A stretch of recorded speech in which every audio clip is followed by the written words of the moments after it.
నిన్న కొట్టిన కొత్త పసుపు కాళ్ళకి రాసుకోమ్మా. ఈ రోజు నుంచి నువ్వు నిండుగా పెళ్లి కూతుర్లా కనిపించాలి.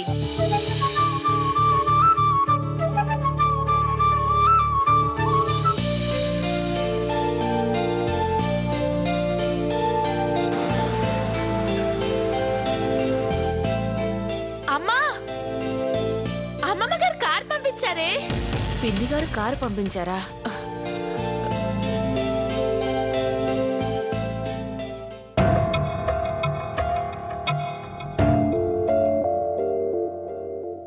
నమస్కారం అండి అయ్యా.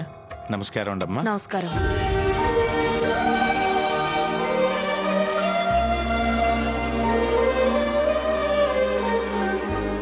పెద్దమ్మ గారు తమరిని సీతమ్మ గారిని అర్జెంటుగా తీసుకురమ్మన్నారండి అమ్మా.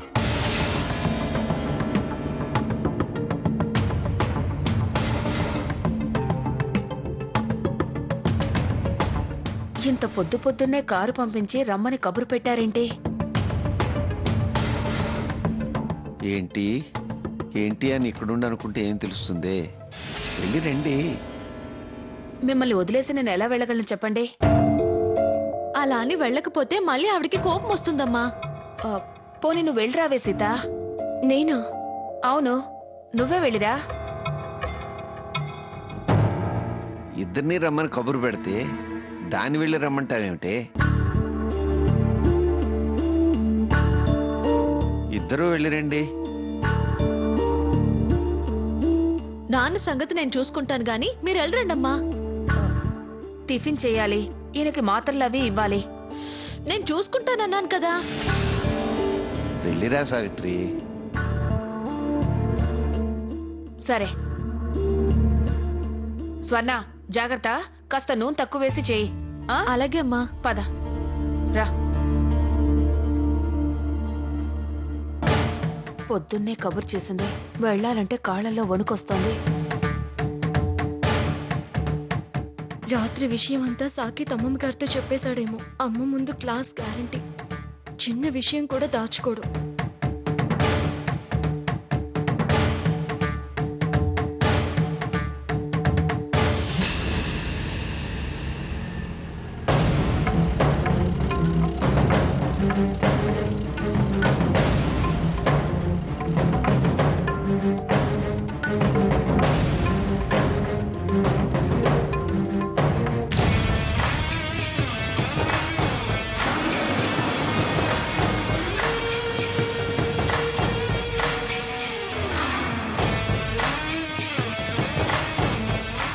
నమస్కారం పిన్ని గారు. రండి రండి, కూర్చోండి. ఆ వంక ఈ వంక చెప్పి ఆలస్యం చేస్తారేమో అనుకున్నాను. ఏ సీత, అప్పుడే పెళ్లి కళ వచ్చేసిందే.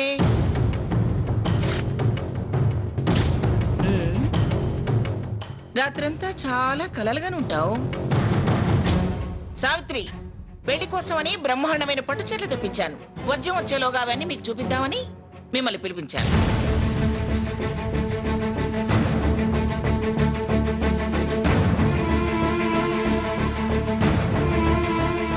లక్ష్మి, వస్తున్నా అత్తయ్య గారు. రా త్వరగా. వీళ్ళకి నేను కబురు పెట్టానని తెలుసు, వాళ్ళు వస్తారని తెలుసు, కారు సౌండ్ కూడా నువ్వు విన్నావు. రావేంటి బయటికి? వచ్చా చీరలు చూపించాల్సిన బాధ్యత నీకు లేదా? అలాగే అత్తయ్య.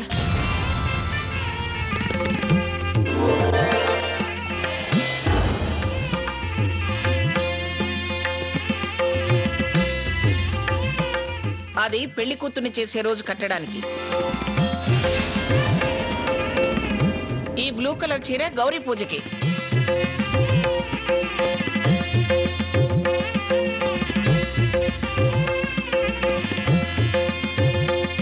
ఇదిగో ఆ మెరూన్ కలర్ ఏమో పెళ్లి పెట్టెల మీదకి. అవి మధుపర్కాలు. ఆ తెల్లదేమో తలంబరాల చీర.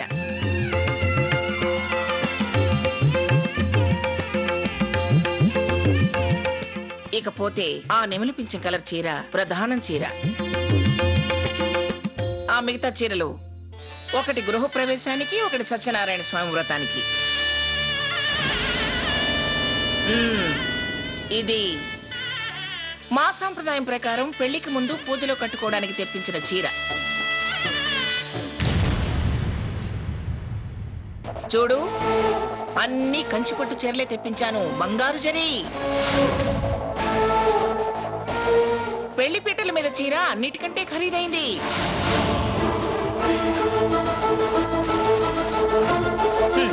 నలుగురిలో దర్జాగా ఉండాలి కదా, అందుకే అది ప్రత్యేకంగా సెలెక్ట్ చేశాను. అది పెళ్లి పీటల మీద కట్టుకోవాలని నెల నెల వాయిదాలు కట్టి చిలక పచ్చ పట్టు చీర కొన్నాను. రేపు మళ్ళీ నీ కష్టంతో కొన్నది కట్టబెడితే కష్టాలు వస్తాయి, వద్దంటుందేమోనని భయపడుతున్నానండి. ఏం సావిత్రి, ఎలా ఉన్నాయి చీరలు? చాలా బాగున్నాయి పిన్ని గారు, మీ అంతస్తుకు తగ్గట్టు బ్రహ్మాండంగా ఉన్నాయి. ఏం సీత, నువ్వేం మాట్లాడవేమిటి? మీ డాబు దర్జా పొగట్టం చేతకాని పిల్ల ఏం మాట్లాడుతుంది? చాలా బాగున్నాయి అమ్మమ్మ గారు. కానీ ఏమిటి కానీ అని ఏదో సన్నగా సాగదీస్తున్నావు? మీరు చెప్పినట్టు అన్ని సందర్భాల్లో ఇవి కట్టుకుంటాను. కానీ నేను అడిగింది ఆ కాని అర్థం గురించే. ఏమిటా కాని? నాంచకుండా అభ్యంతరం ఏమిటో ముందు చెప్పు. పెళ్లిలో కట్టుకోవడానికి అమ్మకు చీర కొన్నదమ్మమ్మ గారు. ఆ ఒక్క చీరకి మీరు పర్మిషన్ ఇవ్వాలి. సీత, ఏం పర్వాలేదులే, ఊరుకో. అదేంటమ్మా, నువ్వు చెప్పవు, నన్ను చెప్పనివ్వవు. అంటే నువ్వనేది ఏమిటి? పెళ్లిలో మీ అమ్మ కొన్న చీర కట్టుకోవడానికి పర్మిషన్ ఇవ్వాలి. హ్మ్.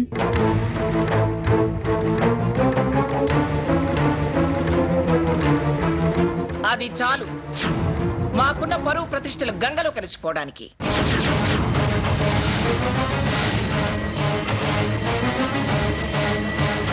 పిఠాపురం మంగమ్మ గారి మనవడికి కాబోయే భార్య 10,000తో 25,000తో పట్టు చీర కట్టుకుంటే మా స్టేచర్, మా గౌరవం, మా పరువు ప్రతిష్ట ఏమైపోవాలి? ఏమైపోవాలి?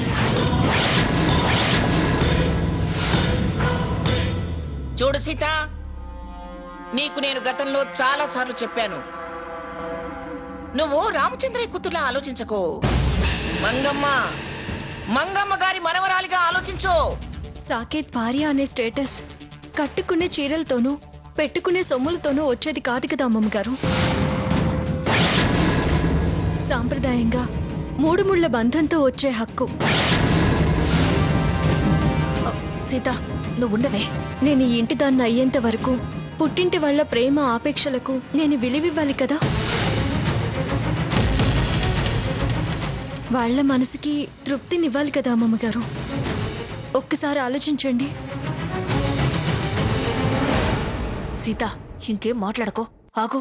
అలా అంటావేంటమ్మా? నేనేం తప్పుగా మాట్లాడలేదు కదా. అది అంటే తప్పు ఒప్పు అనేవి నాకు తెలియవని నువ్వు చెప్తున్నావా? బంధాలతో వచ్చే హక్కులైనా ఆ బంధం పడటానికి స్థాయి కావాలి, స్థాయి.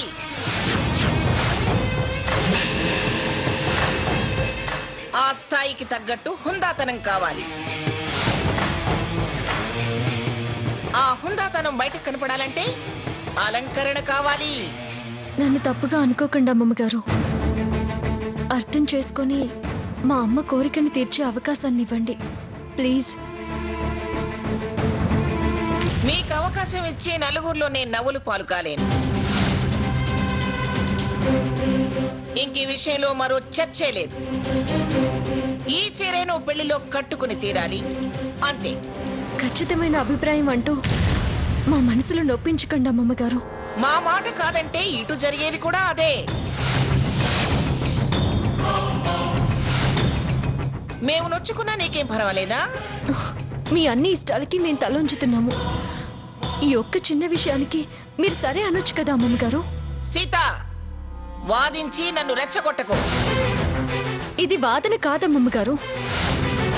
సీత, మేం పేదవాళ్ళమే కావచ్చు, మీలో కోట్లు సంపాదించలేకపోవచ్చు, ఖర్చు పెట్టలేకపోవచ్చు, కానీ మనసు అనేది మాకు ఉంటుంది కదా.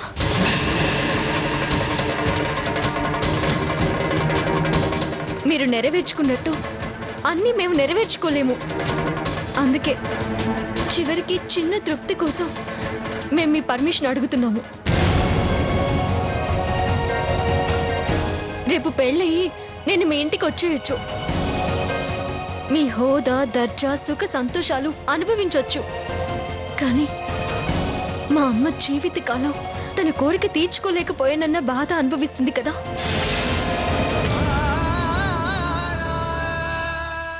పైగా ఆ కోరిక తీరే అవకాశం మళ్ళీ మళ్ళీ రాదు.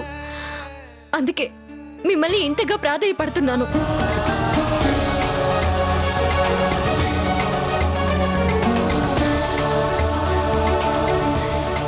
పైగా ఇది ధరలతో పోల్చి చూసే విషయం కాదు, ప్రేమతో చూడాల్సిన విషయం, మనసుతో ముడిపడ్డ విషయం.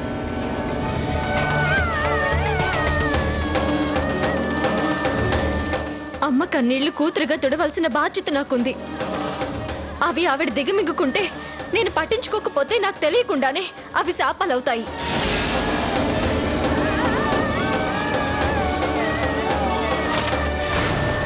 ముందు ముందు వాళ్ళకి బాధ, నాకు ఇబ్బందులు తెచ్చిపెడతాయి. చాలా ఎక్కువగా మాట్లాడుతున్నావు సీత. ఎక్కువ తక్కువ అనకండి అమ్మమ్మ గారు, తప్పనిసరి మాట్లాడుతున్నాను. నేను తప్పనిసరి కాబట్టే పీటల మీద ఆ చీరే కట్టుకోవాలి అని చెబుతున్నాను.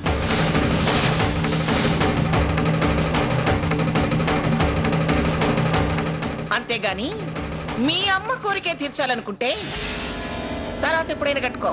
సందర్భం దాటిపోయిన తర్వాత కట్టుకున్నా కట్టుకోకపోయినా ఒకటే అమ్మమ్మ గారు. అప్పుడు దక్కే ఆనందం ఎప్పుడు దక్కదు. ఈ ఒక్క విషయంలో నా మాట వినండి ప్లీజ్ అమ్మమ్మ గారు. చూడు, నేను వినడానికి అలవాటు పడితే చెప్పడానికి ఏమీ ఉండదు. అప్పుడు దక్కే ఆనందం ఎప్పుడు దక్కదు. ఈ ఒక్క విషయంలో నా మాట వినండి ప్లీజ్ అమ్మమ్మ గారు. చూడు, నేను వినడానికి అలవాటు పడితే చెప్పడానికి ఏమీ ఉండదు. నన్ను విసిగించుకో. వినే తీరిక, ఓపిక రెండూ నాకు లేవు. అమ్మమ్మ గారు, అమ్మమ్మ గారు. ఎందుకే అనవసరంగా ఏదేదో మాట్లాడి కోపం తెప్పించా? నేనేం కోపం తెప్పించడానికి అలా అనలేదమ్మా. చిన్న కోరిక కూడా తీర్చుకోలేక నువ్వు కుమిలిపోవడం ఎందుకని అడిగానంతే. నేనేం కుమిలిపోవడం లేదు, అంతా వాళ్ళిష్ట ప్రకారమే జరగనివ్వమన్నాను కదా. ఎందుకమ్మా అబద్ధాలు ఆడతావు? రాత్రి నువ్వు నాన్న మాట్లాడుకున్నదంతా నేను విన్నాను. ఎంతసేపు నా జీవితం గురించి ఆలోచించి మీకు మీరు సర్ది చెప్పుకుంటూ మదన పడుతున్నారు.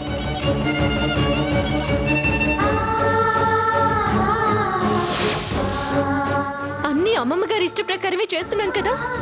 అయినా నువ్వు కొన్న చీర కట్టుకుంటే తప్పే ఉంది. కన్న తల్లి కన్నీళ్లు దిగమింగుకొని కూతుర్ని కాపురానికి పంపిస్తే మాత్రం ఆ జీవితం సాఫీగా సాగుతుందా? దేవుడి దీవెన కన్నా తల్లి దీవెన గొప్ప అంటారు.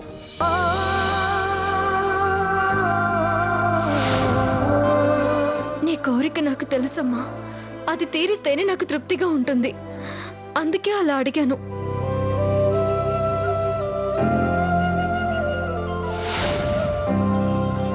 దాని గురించి నువ్వేం ఫీల్ అవ్వకు.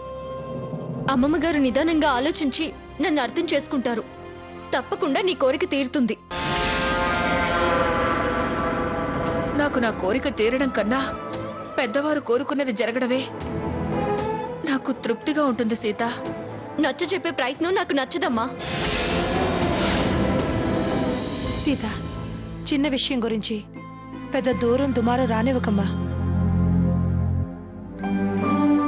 అత్తయ్య గారు చెప్పిన దానికి వదిలి గారు సరే అంటున్నారుగా. వదిలే సీత. తను ఎందుకు సరే అంటుందో నాకు తెలుసు అత్తయ్య గారు. అన్నీ నా కోసమేనా? వాళ్ళకంటూ ఏమీ ఉండకూడదా?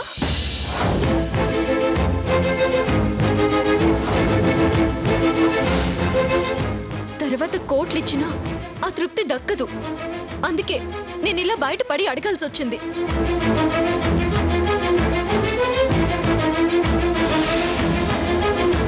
దయచేసి మీరైనా అమ్మమ్మ గారికి కాస్త నచ్చ చెప్పండి. ప్రయత్నం చేస్తానులే సీత. ప్రయత్నం కాదు, జరిగేలా చేయండి ప్లీజ్. అమ్మా, నువ్వు ఇంటికెళ్ళు, నేను ఆఫీస్కి వెళ్ళొస్తాను. అలాగే. వెళ్ళొస్తాను అత్తయ్య గారు. అలాగే.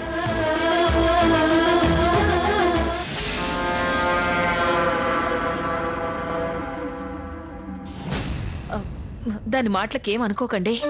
ఎందుకు అనుకుంటారు వదిన గారు? చిన్నపిల్ల అమ్మ మీద ప్రేమతో అందని అర్థం చేసుకోగలను. పిన్నిగారితో చెప్పండి, అది ఈ చీర కట్టుకునేలా చేస్తాను అని. అలాగే చెప్తాను, మీరు ఇంకేం ఆలోచించకండి. వస్తాను వదిన గారు. మంచిది.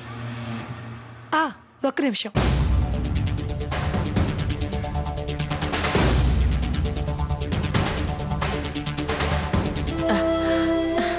పిన్నిగారితో చెప్పండి, అది ఈ చీర కట్టుకునేలా చేస్తాను అని. అలాగే చెప్తాను, మీరు ఇంకేం ఆలోచించకండి. వస్తాను వదిన గారు. మంచిది. ఒక్క నిమిషం.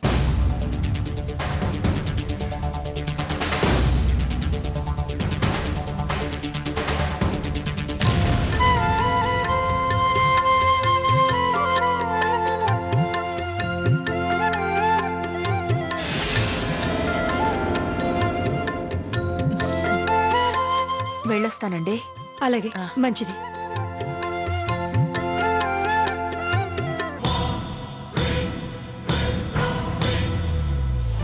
ఏంట్రా, ఏంటి సంగతి? సీత గారికి మ్యారేజ్ డేట్ ఫిక్స్ అయింది. రామ్మా సీత, రా.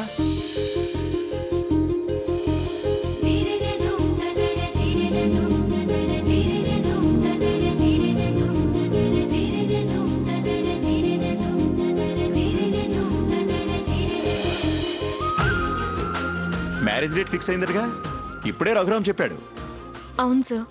సీత గారు, మిమ్మల్ని ఇవాళ సీత గారు అని పిలవడం కన్నా సీతా మహాలక్ష్మి అని పిలవాలనిపిస్తుంది. ఆపుతావా? ఏంటండి, మ్యారేజ్ డేట్ ఫిక్స్ అయింది, హ్యాపీగా ఉండాల్సిన వాళ్ళు అదోలా మూడీగా ఉన్నారు. రఘురామ్, ఎరా, నీ మూడు నీదే గాని ఎదుటోళ్ళు మూడు పట్టించుకోవా? డేట్ ఫిక్స్ అయింది అన్నాక చాలా పనులుంటాయి. ఎవరి టెన్షన్స్ లో వాళ్ళు ఉంటారు. కరెక్ట్ గా చెప్పారు సార్. ఏంటండి కరెక్ట్? టెన్షన్ పడి మూడ్ ఆఫ్ అయితే పనులు ఎలా అవుతాయి? రిలాక్స్ గా ఉంటేనే పనులు పీస్ఫుల్ గా అవుతాయి. సీత గారు, మీరు కోపంగా ఉంటే ఓకే, కానీ మూడీగా ఉంటేనే బాగుండదు. ప్లీజ్ రఘురామ్, నన్ను విసిగించొద్దు. వదిలే సీత, వాడి సంగతి నీకు తెలిసిందే కదా. అది సరే, పెళ్లి పనులు మొదలు పెట్టారా? వెడ్డింగ్ కార్డ్స్ ఆర్డర్ ఇచ్చారా? లేదు సార్, ఇవ్వాలి. నాకు రెగ్యులర్ గా మార్కెట్ లో అవైలబుల్ అయ్యేవి కాకుండా ట్రెడిషనల్ గా ఏదైనా డిజైన్ చేయాలని ఉంది. కానీ మూడ్ సరిగా లేదు. క్రియేటివ్ థాట్స్ వచ్చేలా లేవు. నీకెందుకు సీత ఆ శ్రమ? వీడున్నాడుగా. మాటలు తిన్నగా మాట్లాడడం రాకపోయినా క్రియేటివ్ బ్రెయిన్, వీడు డిజైన్ చేస్తాడులే. తనా? ఏ, వీడి క్రియేటివ్నెస్ నీకు తెలుసుగా. తెలుసు, కానీ చేస్తాడా అని. ఎరా, కొత్తగా ఏదైనా డిజైన్ క్రియేట్ చేయొచ్చుగా. వారు మూడీగా ఉన్నారు కదా. తన కోపానికి నీ క్రియేటివిటీకి సంబంధం ఏంటి అసలు? చేయడం ఇష్టం లేని వాళ్ళు ఇలాగే వంకలు చెప్తారు. అలా అనకండి సీత గారు, డెఫినెట్ గా చేస్తా.